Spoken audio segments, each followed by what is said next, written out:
the book because it's totally astounded me, and there was a lot to learn from. And thank you, Combe, for that exposition. We all know that star positions, celestial timings make a big difference, and they've guided rulers across cultures and civilizations and centuries, starting from Genghis Khan and the Mongol tradition of celestial omens. Now, while we're talking about the Timurid rulers and Mughals and how they not just venerated the sun, but use horoscopes and believe in this zijes, I think we should go back to how this evolved and where this came from. Now, this story, and many of you would know that, but it's worth repeating because it's really important that we know it well enough and make it a part of our public discourse. So it was in the 5th century, you all know that, Aryabhat did something spectacular, totally revolutionary. He took away the stars out of the myth and put them in the domain of science. He spoke about Earth's rotation, trigonometry, geometry, eclipses, planetary motions, and precise observation. Astronomy for him, obviously not as a prophecy, it was measurement. Now, this was the civilizational breakthrough that led to all that we are discussing now. Now, Aryabhat's genius was not in answers, but in method. And this method, this system, could be tested, corrected, verified, and transmitted. The method did not vanish with time. It traveled slowly, elliptically, just like planets do. Now, centuries later, Al-Biruni enters the picture, who actually accompanied Mahmud of Ghazni, but he came back and stayed here. Maybe he was just, wanted a ride.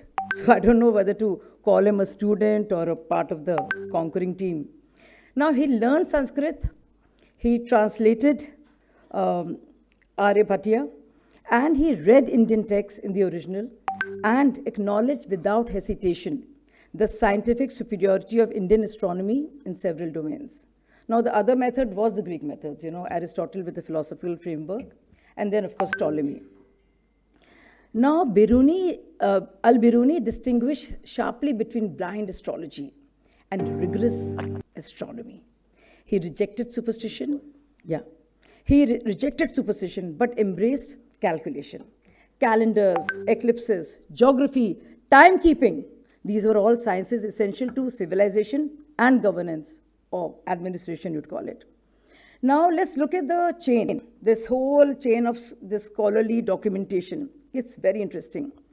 While Aryabhat's mathematics found in Al-Biruni a very careful, respectful custodian. Now, let's go to 14th century, Ulugh Beg, from 11 to 14. Now, Ulugh Beg, the Timurid prince of Samarkand, he inherited Biruni's methods, studied it, elevated it to a scale. He built observatories. Imagine Samarkand at that century. Measured stellar positions with complete precision. And he compiled Zij, the star catalogue, and astronomical tables that actually became authoritative across Asia. Now, this was no way mysticism. This was sheer data. He transformed astronomy into a tool of administration. Time, seasons, revenue cycles, navigation, calendars, empire itself began to move to the rhythm of the skies. So now let's look at this. So Mughals followed Ulugh Beg's tradition, completing the cycle, Zij-based astronomy, solar calendars, and all that we mentioned. So Mughal practice indirectly rested on Aryabhat's mathematical astronomy. Now this forms a complete intellectual circle, scientific circle across the centuries. Empires, dynasties, civilizations. I went a bit crazy about the book because there was so much I was learning from it. And I think both sides of the spectrum have a lot to learn from. Now, first of all, about the book, it's beautiful, it's expansive, it deliberately wanders, and the wanderings make you seek more, and you also wander a bit and want to know more about the subject and the research. Full marks to MJ Saab for Major Ji for great research. Now the book is very poetically written. And you know, I'm a cinema film student. Now he paints history in this, technicolor, colorful brushstrokes, where you actually visualize Akbar at war, Jahangir ruminating. And we see these emperors not just as, as distant creatures, statues of sorts, but, as ordinary men, hopeful, anxious, worried, seeking. So there is a fugitive emperor. Think about this. Humayun, moving through dust and dread with literally no clothes, except for one set. One set.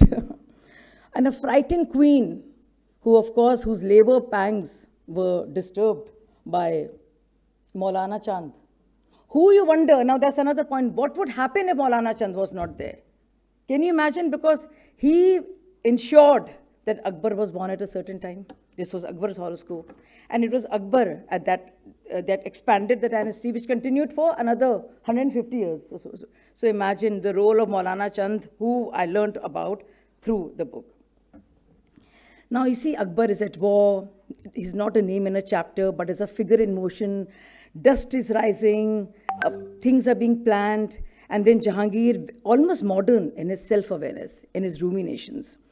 Then, Jahangir is almost like an emperor who watches himself and learns from what is happening around. So as Chaos After Me reminds us, Jahangir does not only inherit an empire, he inherits a contradiction and records it honestly. So, you hear history of empires through treaties, sword, ideologies even, let's be honest about it. But After Me Chaos looks at all of us and asks all of us to look up instead. So when you look at the history of astronomy, you do realize that knowledge, like the planets, does not follow a linear path. It follows a elliptical path, and slowly, and it returns to centuries later to a point where it all began.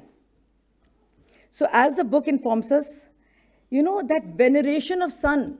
Now, I'm a Muslim girl, woman, who grew up in Kanpur, to a Sunni Deobandi family. And for me to learn that Mughal rulers venerated the sun is completely, I feel not just astounded, but flabbergasted. Now you look at this, Humayun began Jharoka at sunrise. Akbar recited litanies to the sun, and Jahangir also followed it. Solar and lunar calendars and years were honored with weighing of all these kings against gold and silver. And note, when a daughter who was born apparently in Mula constellation in the house of Jahangir, Akbar got very worried. He called Abul al-Fazl and he says, you have to counteract the curse, because the ruling planet of Mula was Ketu, and it was presided over Nriti. Incidentally, when I joined Aam Aadmi Party and that, it was Ketu. So I learned a lot, but abhi to Mahadasha chal rahi hai. Shukr ki to main thodi shant hu.